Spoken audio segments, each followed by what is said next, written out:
එතකොට පුතේ අද අපි කතා කරන්නේ ලාභ අපේක්ෂිත ව්‍යාපාරවල දැකිය හැකි උපාරමුණු ගැන. අපි පසුගිය සතියේක කතා කරා මේ සෙකන්ඩ් ටර්ම් ටෙස්ට් එකේ පේපර් එකක් සම්බන්ධයෙන්. එතකොට ඒකේ තිබිලා අපි ප්‍රශ්නයක් සාකච්ඡා කරා ලාභ අපේක්ෂිත ව්‍යාපාරවල දැකිය හැකි පොදු අරමුණු. එහෙම නැත්නම් ප්‍රධාන අරමුණු දෙකක් ලියන්න කියන එක ගැන අපි කතා කරා. දැන් අද අපි කතා කරන්න යන්නේ ලාභ අපේක්ෂිත ව්‍යාපාරවල දකින්න තියෙන උපාරමුණු ගැන. එතකොට පුතේ මේ ලාභ අපේක්ෂිත ව්‍යාපාරවල තියෙන උපාරමුණු අපි ඉටු කරගන්නේ අර ප්‍රධාන අරමුණු ඉටු කර ගැනීමේ මූලික පරමාර්ථය ඇතුව. හරිද? එතකොට ලාභ අපේක්ෂිත ව්‍යාපාරයක දකින්න පුළුවන් උපාරමුණු.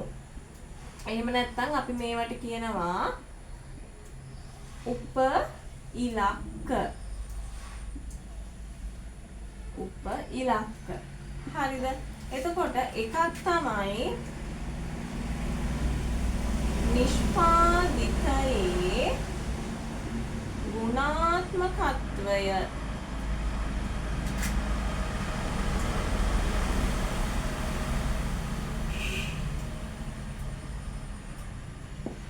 නිෂ්පාදිතයේ ගුණාත්මකත්වය ඉහළ නැංවීම තමයි එකක්. හරිද? ඒ කියන්නේ පුතේ අපි බොහෝ අවස්ථාවන් වල දැකලා තියෙනවා අපිට වෙළඳපොලේ මේ දෙයට මුහුණ දෙන්න සිද්ධ වෙලා තියෙනවා. සමහර අවස්ථාවන් වලදී අපි කියනවා අයියෝ මේකේ අර ඉස්සර තිබ්බ ක්වොලිටි එක නෑනේ. සමහර භාණ්ඩ සම්බන්ධයෙන් අපි ওই වචනේ පාවිච්චි කරනවා. සමහර ආහාර නිෂ්පාදන සම්බන්ධයෙන් එහෙම අපි ඔක කියනවා අයියෝ මේකේ ඊතර ඉස්සර තරම් රස නෑනේ මේකේ. ඉස්සර තිබ්බ ක්වොලිටි නැහැ මේකේ. දැන් ආයෙ නම් මම ගන්නෑ මේවා. ඔන්න ඔය වගේ විවිධ දේවල් අපිට ඇහෙන්න ලැබෙනවා. අපිත් ওই වගේ දේවල් ඒ සමහර අවස්ථාන් වලදී අපිටත් කියන්න සිද්ධ වෙනවා. මොකද අපි මේ බලාපොරොත්තු වෙන නිෂ්පාදිතයේ අපි බලාපොරොත්තු වෙන ගුණාත්මකත්වය නැති හින්දා.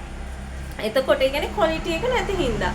අන්න එහෙම වෙන්න නොදී අපි අපේ නිෂ්පාදිතයේ ගුණාත්මකත්වය ඉහළ නංවන්න ඕනි. ඇයි අපේ සමහර නිෂ්පාදකයෝ හිතනවා අපේ සමහර ව්‍යාපාරිකයෝ හිතනවා ලාභය ගැන විතරක්. එතකොට එයාලා මොකද්ද කරන්නේ?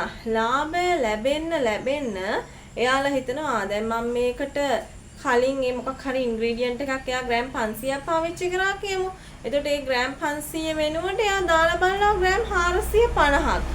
මොකද එයාට එතකොට කොස්ට් එක අඩු වෙනවා. නිෂ්පාදනයට යන ප්‍රොඩක්ෂන් කොස්ට් එක අඩු වෙනවා. නිෂ්පාදන පිරිවැය අඩු වෙනවා. ඒතර නිෂ්පාදන පිරිවැය අඩු වුණා කියලා එයාගේ ප්‍රයිස් එක, ඒ කියන්නේ සෙලින් ප්‍රයිස් එක එයා වෙළඳපළට ඒ ප්‍රොඩක්ට් එක දාන මිල අඩු කරන්නේ නැහැ. එයා බලාපොරොත්තු වෙන්නේ වැඩිපුර කීයක් හරි තව ලාභයක් උපයන්න. අන්න ඒ වගේ අවස්ථාවන් වල එයා එතකොට ක්වොලිටි එක ගැන සැලකිලිමත් වෙන්නේ නැහැ. අන්න ඒ වගේ නිෂ්පාදිත සම්බන්ධයෙන් තමයි අපෙනුත් පාරිභෝගිකයෝ විදිහට අර මං කලින් කිව්වා වගේ කතාවල් එළියට එන්නේ. අයියෝ මේක ක්වොලිටි එක හරි නෑ. කලින් තරම් රසත් නැහැ. එහෙම කියනවා. එතකොට අන්න ඒ වගේ නිෂ්පාදකයින්ට ව්‍යාපාරිකයින්ට දීර්ඝකාලීනව තමන්ගේ ශේත්‍රයේ රැඳිලා ඉන්න බැහැ පුතේ. මොකද එයා ලාභය ගැන විතරයි හිතන්නේ. තමන්ගේ නිෂ්පාදිතයේ තමන්ගේ ප්‍රොඩක්ට් එකේ එහෙම නැත්නම් තමන් සපයන සේවාවේ ක්වොලිටි එක ගැන හිතන්නේ නැහැ. අන්න ඒ වගේ වෙලාවල් වලට තමයි අර කිව්ව දේ සිද්ධ වෙන්නේ. එතකොට තමන්ගෙන් කස්ටමර්ස්ලා හැලෙනවා. නැවත අපි මේ නිෂ්පාදිතය පරිභෝජනය කරන්න පෙළඹෙන්නේ නැහැ. ඊළඟට පුතේ දෙවනි එක විදිහට අපිට කතා කරන්න පුළුවන් දෙවනි උපාරමුණ විදිහට රැකියා උත්පාදනය.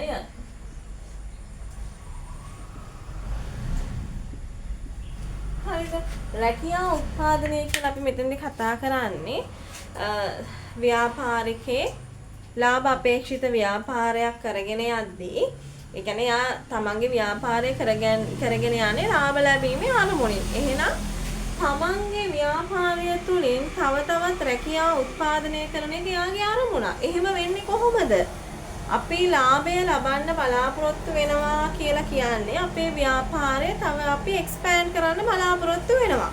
අපිට හොඳ ලාභයක් දිගින් දිගටම හොඳ ලාභයක් ප්‍රොෆිට් එකක් ලැබෙනවා කියලා කියන්නේ අපේ ව්‍යාපාරය යම් මට්ටමකට සාර්ථකයි. එතකොට අපි අපේ ව්‍යාපාරය තව වර්ධනය කරන්න ගොඩනගන්න බලනවා. එතකොට අපි ආරම්භයේදී හිටපු සේවක සංඛ්‍යාව අපිට ප්‍රමාණවත් මදි. එතකොට අපි බලාපොරොත්තු වෙනවා අපේ ව්‍යාපාරයට තව සේවකයෝ ශ්‍රමිකයෝ අපි ගන්න. ඒක සෑම ව්‍යාපාරික ලාභ අපේක්ෂිත ව්‍යාපාරයක් කරගෙන යන සෑම ව්‍යාපාරිකයෙක්ගේම ඉලක්කයක් උපාරමුණක්. මගේ ව්‍යාපාරයට තව සේවකයෝ ගන්නවා. එක්කෙනෙක් නම් මුලින් වැඩ කරේ ඊළඟට තව ටිකක් වර්ධනය වෙද්දී අඩු ගානේ තව එක්කෙනෙක් වැඩට ගන්න ඕනේ. අන්න ඒ වගේ තමන්ගේ ව්‍යාපාරයේ සේවක මේ රැකියා උත්පාදනය තමන් යටතේ වැඩ කරන මේ සේවක පිරිසක්. ඒක ප්‍රොඩක්ෂන් එකට විතරක් නෙමෙයි.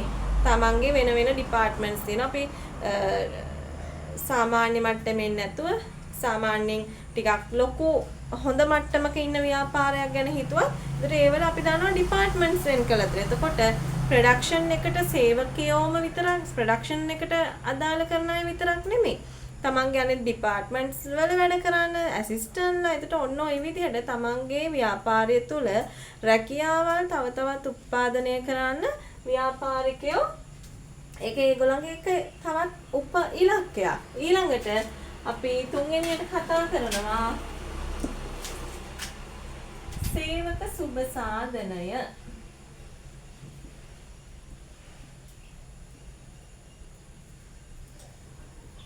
හරිද? සේවක සුබ සාධනය ගැන කතා කරද්දී පුතේ ඇත්තටම අපේ ව්‍යාපාරයේ සේවකයෝ විතරක් ඉඳලා වැඩක් නැහැ. ඒගොල්ලෝ තෘප්තිමත් භාවයකින් අපේ ව්‍යාපාරය තුළ තමන්ගේ රැකියාව කරන්න අවශ්‍යයි. එතකොට අද වෙනකොට ගොඩක් ව්‍යාපාර ආයතන තමන්ගේ සේවකයින්ගේ සේවක සුබ සාධනය ගැන හිතනවා. මොකද එහෙම නොකළොත් වෙන්නේ අපේ ව්‍යාපාරයේ අපේ නිෂ්පාදන ආයතනයෙන් ඒගොල්ලෝ අයින් වෙලා යනවා. ඒගොල්ලන්ට අවශ්‍ය කරන දේවල් නැති වෙද්දී ඒගොල්ලොන් යනවා. හරිද? ඒගොල්ලෝ මහන්සි වෙන ප්‍රමාණයට අපි නියමිත වැටුපක් තියෙනවානේ. ඒකට ඒ වැටුප දෙන්න ඕනේ. ඊට අමතරව අතිකාල දීමනා ඒවා තියෙනවා නම් ඒවා දෙන්න ඕනේ. ඒවා කප්පාදු කරලා හරියන්නේ නැහැ.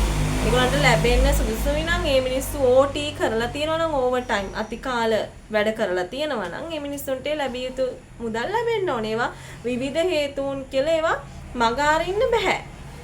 ඒ වගේම ගොඩක් ව්‍යාපාර ආයතන අද වෙනකොට සේවකයන්ගේ සේවක ප්‍රවාහනය ගැන සැලකිලිමත් වෙනවා. ඒ විතරක් නෙමෙයි උදෑසන ආහාරය, දහවල් ආහාරය, ඒ වගේම ටී බ්‍රේක් එකේදී ඒගොල්ලන්ට තේ එක සහ ස්නැක්ස් ලබා දෙනවා. ඒ විතරක් නෙමෙයි ගොඩක් ව්‍යාපාර ආයතන විවිධ උත්සව අවස්ථාවන් වලදී තමන්ගේ සේවක පිරිස වෙනුවෙන් ඉවෙන්ට්ස් සංවිධානය කරනවා. තව සමහර ආයතන තියෙනවා ඒගොල්ලෝ වාර්ෂික විනෝද චාරිකා සංවිධානය කරනවා තමන්ගේ සේවක පිරිස වෙනුවෙන්. එතකොට ඔය වගේ අද වෙනකොට තමන්ගේ සේවකයින් වෙනුවෙන් මේ ව්‍යයා සහ සේවකයන් ඉන්නේ එතන. හරිද? එතකොට තමන්ගේ සේවකයෝ වෙනුවෙන් ඒ හිමිකරු ඇතුළු කාර්ය මණ්ඩලය ව්‍යාපාරිකයෝ පොදුවේ ගත්තාම තමන්ගේ සේවක සුබ සාධනය පිළිබඳව අද වර්තමානයේ වෙනකොට හොඳ සැලකිල්ලක් දක්වනවා. මොකද ඒගොල්ලෝ දන්නවා අපේ ව්‍යාපාරයේ වැඩ කරන සේවකයා තෘප්තිමත් නම් තමයි එයා හොඳ සිහියකින් හරි සතුටින් එයාට දෙන වැඩේ කරන්නේ. එතකොට එයාගේ කරන වැඩේ අපි හිතමු මොනියම් හෝ ප්‍රශ්නයක් මත එයා අපේ ව්‍යාපාරය තුළ වැඩ කරන්නේ ප්‍රෙෂර් එක. එතකොට එයාට ලැබිය යුතු දේවල් අපේ ව්‍යාපාරයෙන් ලැබෙන්නේ නැහැ. හරිද? ඒ වගේම ගෙදරත් මොන හරි ප්‍රශ්න තියෙනවා. අන්න ඒ වගේ අවස්ථාවන් වලදී දරුවෝ සේවකයාගෙන් අපට එන්න ඕනේ අවුට්පුට් එක හම්බ වෙන්නේ නැහැ. එයාගෙන් උපරිම ඵලදායීතාවයක් අපට ගන්න බැරි වෙනවා. කාර්යක්ෂම සේවකයෝ අපි ළඟ නැති වෙනවා. එහෙම වුණාම ඒක අපේ ව්‍යාපාරයටයි පාඩු. ඇයි යම්කිසි සේවකයෙක් අතින් මොනියම් හෝ තැනක අර විදිහේ ප්‍රශ්නයක් සිද්ධ වුණොත් එයා අතින් මොකක් හරි මිස්ටේක් එකක් වෙනවා කියනකො ප්‍රොඩක්ෂන් එකේ යද්දි. එතකොට එයාගේ මිස්ටේක් එක සම්පූර්ණ නිෂ්පාදන ක්‍රියාවලියක් තියෙන්නේ. නිෂ්පාදන ක්‍රියාවලියටම බලපානවා.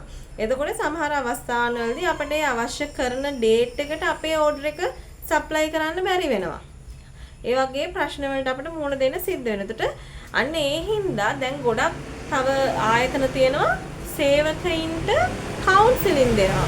කවුන්සලින් දෙනවා කියන්නේ සමහර ආයතනවල ඒගොල්ලන්ට සමන්ගේ සේවකයින්ට මොන හරි ප්‍රශ්න තියෙනවා නම් ඒගොල්ලන්ව ගෙන්නලා ඒගොල්ලන්ගේ පෞද්ගලික ජීවිතේ මොනියම් හෝ ප්‍රශ්න තියෙනවා නම් කවුන්සලර් කෙනෙක් ඉන්නවා.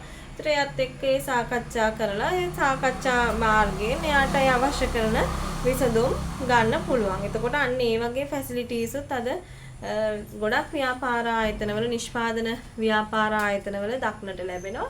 ඒ හැමදේම කරලා ඒගොල්ලෝ ව්‍යාපාරිකයෝ බලාපොරොත්තු වෙන්නේ පුතේ අපේ සේවකයින්ගෙන් හොඳ නිෂ්පාදිතයක් එළියට ගන්න. හරියට ඒක භාණ්ඩයක් වෙන්න පුළුවන්, සේවාවක් වෙන්න පුළුවන්.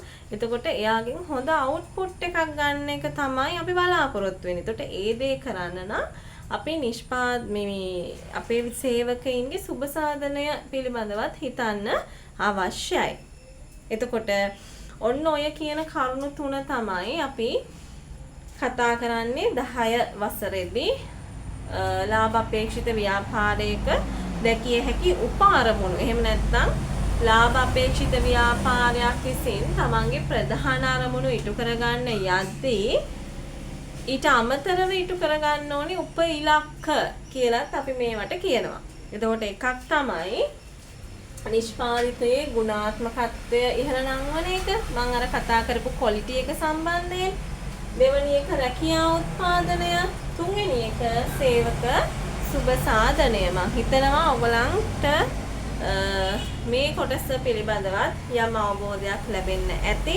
එතකොට ප්‍රශ්න වලට පටලව ගන්න නැතුව ඔයා දන්න උත්තර ඔයා දන්නවා මේවා. ඔයා මේවා සමහර විට කටපාඩම් කරලත් ඇති.